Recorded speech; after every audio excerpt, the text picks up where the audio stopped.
And hello my fellow vault dwellers, welcome to another Fallout 76 farming video. Now in today's video I'm going to be showing you 3 locations that I like to use to quickly farm up beer bottles for making Molotovs. Now I know what you're probably thinking, Molotovs are kind of an underperforming weapon as far as explosives go, but the reason that we pick up Molotovs is for quickly power leveling friends. Now you all are probably fairly aware of the White Springs and how you can easily use it when it's nuked and after it's nuked with the glowing spawning ghouls, how you can use those as a method to quickly power level both yourself or your friends. So what we have found is that you can take a buddy who is level 2, give him 100 Molotov cocktails, have him stand up in one of the safe zones, which you can see in one of my other videos, and he can just Molotov cocktail all of the ghouls when they're in groups at the base of that. Not only that, the reason you use Molotov cocktails is twofold. One, if there's other people there, they don't get upset because explosions normally throw the enemy bodies all over the place, making them hard to loot. Molotovs do not.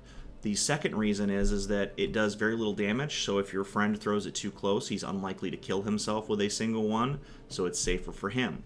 Third reason is when you use Molotov cocktails, they leave a patch of flame on the ground so that any trailing ghouls that come out will also get tagged by that patch of flame for a short period of time after the Molotov initially goes boom.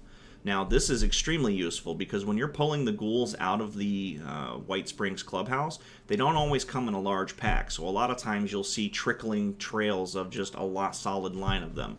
So being able to use one Molotov cocktail on a group, and then as more come in, they continue to take ticks of damage off of that and tag for you, just makes it easier because you can tag all the mobs in there while only using maybe 2 or 3 Molotovs per respawn of all of them, which makes it much more efficient than other things that we've found. Now, one of the locations that I like to use to very quickly farm up beer bottles is Sutton Station.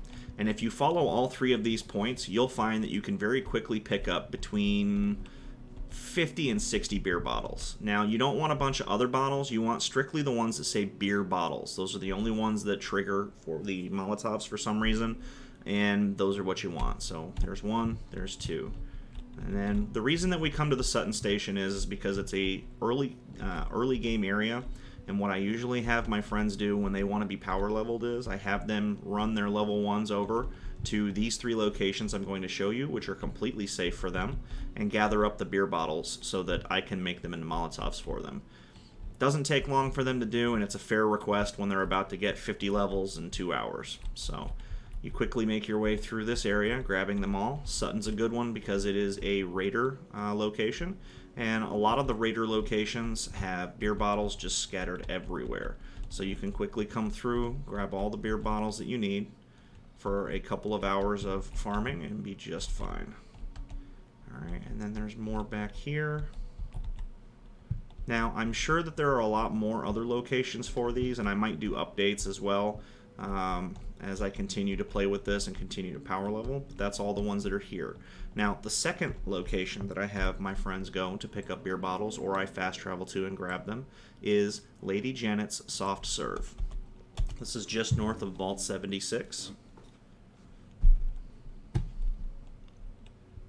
Now, when you get here, this location will very often have either level 5 super mutants or low-level Scorched. Fairly easy to deal with even as a level 2. If you are a level 2 and you build a board at the weapon station in the Overseer's camp, that board can handle most enemies of the level 5 range, including super mutants, without too much trouble. So I do like Psycho Buff, so I'm going to take that. But the reason that we're here at this location, again, is beer bottles. Now, remember when I was saying you want the ones that specifically say beer? This is why. These old Possum bottles and New River Red Ale bottles, those do not count as beer bottles when you are crafting Molotovs. So you just quickly check the inside because sometimes there are a few here, but it's the outside that has all the beer bottles you're looking for mostly. Now the first place that you go to is on this edge. There's usually a couple over here on the tables. I usually check the ground as well because sometimes they get knocked down when things go boom around here. But the biggest source of them is going to be right here behind this table. and then you're going to pick up a bunch right in here. As you can see, doesn't take very long. And then I've got those beer bottles. Sometimes there are some up top as well. It depends. And then I also do one quick check over here because sometimes there's a few scattered, but I don't see them. So that's location number 2. Now, the third location is going to be right down here and next to this cow. Now, when I hit this cow, you'll see why. I say you want to hit the cow's butt. There's going to be a house that's right on the outskirts of some stuff. Now, if you've got a fast travel point, you can go there. It might be a little bit closer. I usually just run because all of my characters rock a lot of mutations now, including Speed Demon and Marsupial, so it doesn't really take too long to get over there. But let's go ahead and get there real quick, and I'll show you why that's a great spot for beer bottles as well. Now, if you are a high level, there are other areas that you can farm them as well. I've found that pretty much anywhere that has massive amounts of raiders, anywhere that has a lot of raiders tends to have a lot of beer bottles. I mean, pretty obvious, right? There's other areas on the map that have them as well, but these ones are the ones that I've found are fairly simple for low levels to get.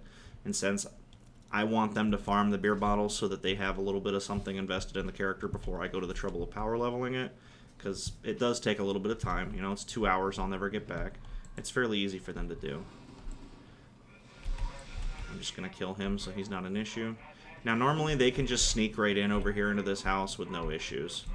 Sometimes they'll have some super mutants in here, but it normally will scale to their level. So we're going to go ahead and kill these real quick. Now, when you come into this building, you're going to see beer bottles all over the place in here. This guy was a serious alcoholic. Like, he had a problem. Or he was making Molotovs as well. I can't decide. So we're going to go ahead over and pick up all the beer bottles. And then this location right here has a ton of them. As you can see, they're just kind of scattered all over. They're on the top of the bench. I'll quickly grab those.